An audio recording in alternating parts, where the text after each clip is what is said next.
نور اور رنگوں کا راز۔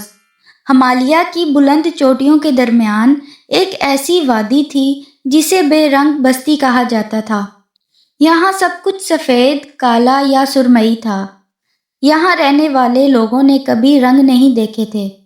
اسی بستی میں آئزہ نامی ایک چھوٹی لڑکی رہتی تھی جس کی آنکھوں میں ایک عجیب چمک تھی۔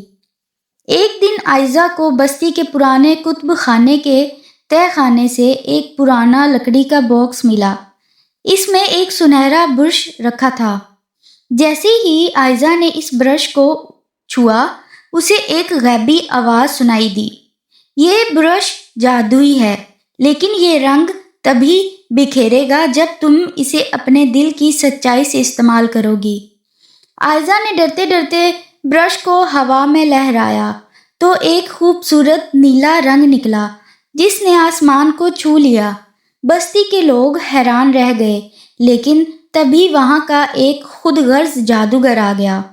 اس نے آئزہ سے وہ برش چھین لیا اور چاہا کہ وہ اپنی دولت اور محل کو سونے کے رنگ سے بھر دے، مگر جتنا وہ کوشش کرتا، برش سے صرف کالا دھواں ہی نکلتا۔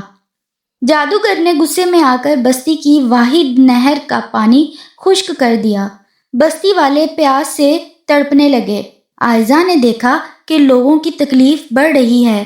اس نے جادوگر کے پاس جا کر منت کی کہ وہ برش اسے دے دے تاکہ وہ سب کی مدد کر سکے۔ جادوگر نے ہنستے ہوئے برش زمین پر پھینک دیا کیونکہ اس کے لیے وہ بیکار تھا۔ آئزہ نے برش اٹھایا اور اپنے دل میں لوگوں کی پیاس بجھانے کی تڑپ محسوس کی۔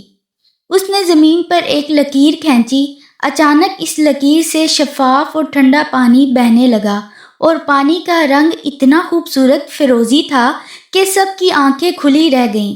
جب آئزہ نے پودوں کو چھوا تو وہ ہرے ہو گئے اور پھول لال اور پیلے رنگوں میں کھل اٹھے۔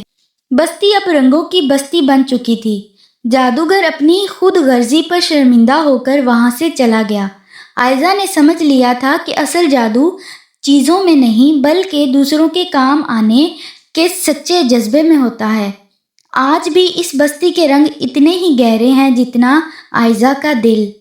یہ تھی آج کی کہانی۔ اگر ویڈیو اچھی لگی ہو تو ویڈیو کو لائک کریں اور چینل کو سبسکرائب کریں۔ شکریہ۔